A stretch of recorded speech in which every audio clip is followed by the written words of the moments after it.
Hello everyone. अपना जो भौतिक स्वरूप चल रहा था राजस्थान का, उसमें जो लास्ट टॉपिक बचा है वो है हाड़ौती का पठार या दक्षिणी पूर्वी पठारी प्रदेश या हाड़ौती का पठार।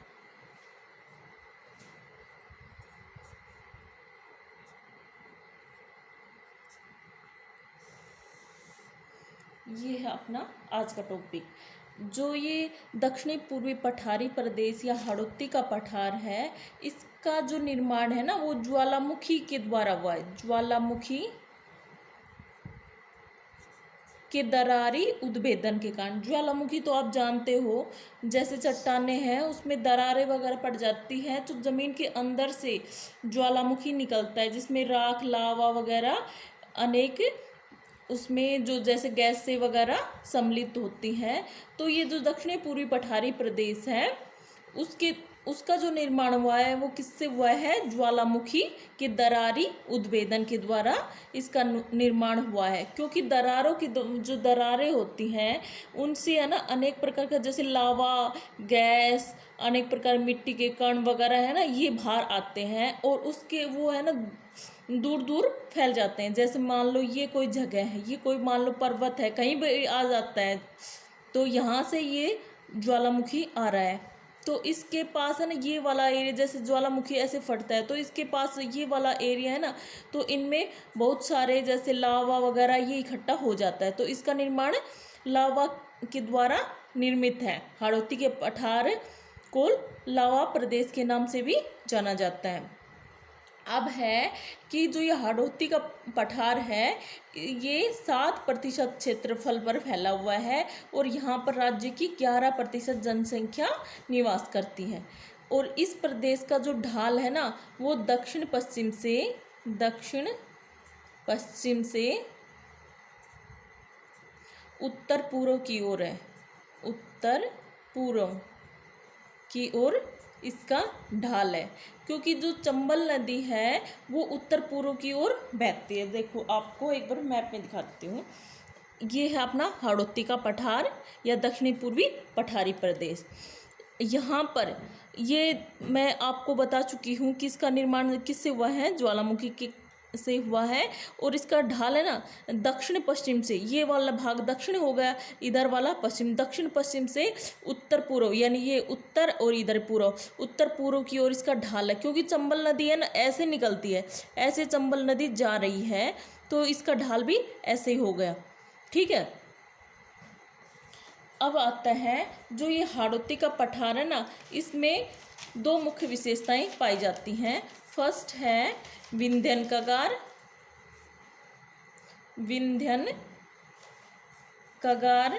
सेकंड है हाड़ौती का पठार।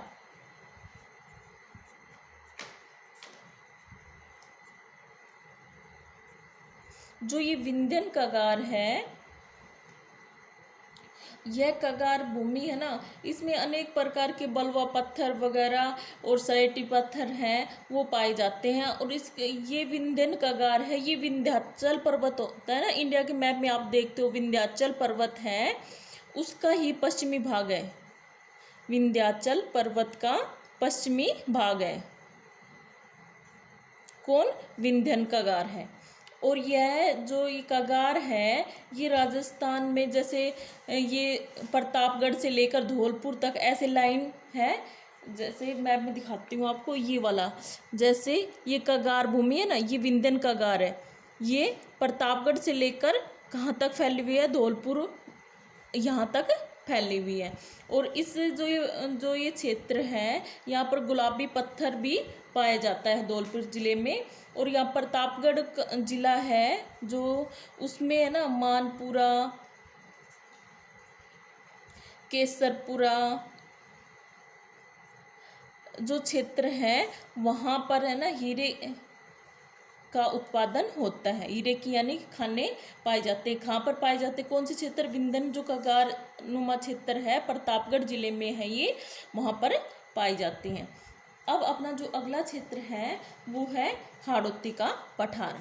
ये वाला हाड़ौती का पठार, यह है ना हाड़ौती का पठार, ये मुख्य रूप से तो जैसे कोटा, बूंदी, बारा और झालावाड़, इन जिलों में फैला हुआ है। कौन कौन से हाड़ौती का पठार कौन कौन से जिलों में फैला हुआ है? कोटा, बूंदी, बारा, झालावाड़, इन जिलों में फैला हुआ है। और ये जो हाड़ौती के पठार का जो प्रदेश है, ये मध्य प्रदेश में जो मालवा का मध्य प्रदेश में जो मालवा का पठार है ना, उसी का ही उत्तर पश्चिमी भाग माना जाता है। मध्य प्रदेश में मालवा के पठार का भाग है। ठीक है। जो विंध्यन कगार है, ये तो किसका भाग है? विंध्याचल पर्वत का। और ये जो हाड़ौती का पठार है, ये जो मालवा का पठार है उसका भाग है। और इसकी जो विशेषता है कि यहाँ पर काली मिट्टी पाई जाती है। काली मिट्टी पाई जाती है। क्यों पाई जाती है? क्योंकि ये ज्वालामुखी के द्वारा निर्मित मैदान है ना, तो ज्वालामुखी से जो लावा निकलता है वो काला ही होता है, तो इस कारण यहाँ पर काली मिट्टी पाई जाती है। और जिसके कारण यहाँ पे है ना कपास का उत्पादन बहुत ज़्यादा होता है। कपास है, गन्ना, संतरा, अफीम, अंगूर वगैरह है, ये इस क्षेत्र में बहुत ज़्यादा मात्रा में पाए जाते हैं। इस प्रकार जो ये हाड़ौती का पठार है, इसमें एक और मुख्य विशेषता है, यहाँ पर है ना जो महान सीमा भ्रंश पाया जाता है। महान सीमा भ्रंश पाया जाता है, जिसको ग्रेट बाउंड्री फॉल्ट कहते हैं। और ये जो महान सीमा भ्रंश है, ये चित्तौड़गढ़ के बेगू से लेकर धौलपुर तक फैला हुआ है। ठीक है। ये यहाँ पर ये देखो, ये दे रखी ना ऐसे ऐसे डॉट डॉट से, ये महान सीमा भ्रंश के एग्जाम्पल है। ठीक है। तो ये धौलपुर से लेकर यहाँ पर चित्तौड़गढ़ तक पाया जाता है। ठीक है। अब है आपका ये जो राजस्थान का भौतिक प्रदेश था, इसमें तो आपका कंप्लीट हो गया है। इसको एक बार फिर से रिवाइज कर लेते हैं। देखो, इसमें मैप में एक बार मोटा मोटा बता देती हूँ। राजस्थान का जो भौतिक प्रदेश था, इसको हमने 4 भागों में डिवाइड किया था। ये था अपना मैप, इसमें 4 भागों में डिवाइड किया था। फर्स्ट क्या था?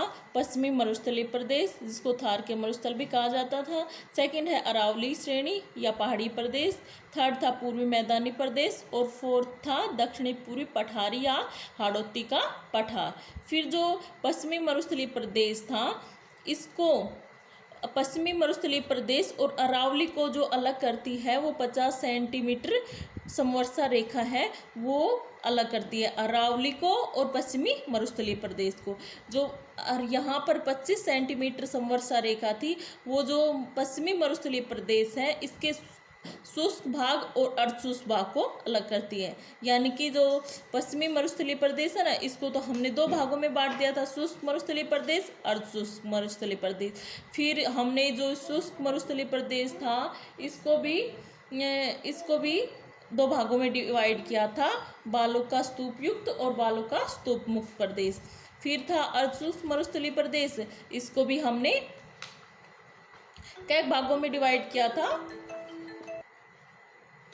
ये था अर्धशुष्क मरुस्थलीय प्रदेश, इसको हमने कितने भागों में बांटा था? 4 भागों में। ऊपर वाला एरिया था, इसको घग्गर का मैदान कहा था। फिर यहाँ पे शेखावटी बेसिन था, और यहाँ पे नागौर उच्च भूमि था, और ये कौन सा था? लूनी बेसिन वाला क्षेत्र। फिर जो अरावली थी, इसको भी 3 भागों में डिवाइड किया था। उत्तरी अरावली, यहाँ पे मध्य अरावली, और ये दक्षिणी अरावली। फिर पूर्वी मैदानी प्रदेश था, इसको भी हमने 3 भागों में डिवाइड किया था। ये चंबल बेसिन, ये बनास बेसिन, और ये क्या था? माही बेसिन। और लास्ट में हमने किया है हाड़ौती का पठार। हाड़ौती के पठार को भी फिर हमने 2 भागों में बांटा था।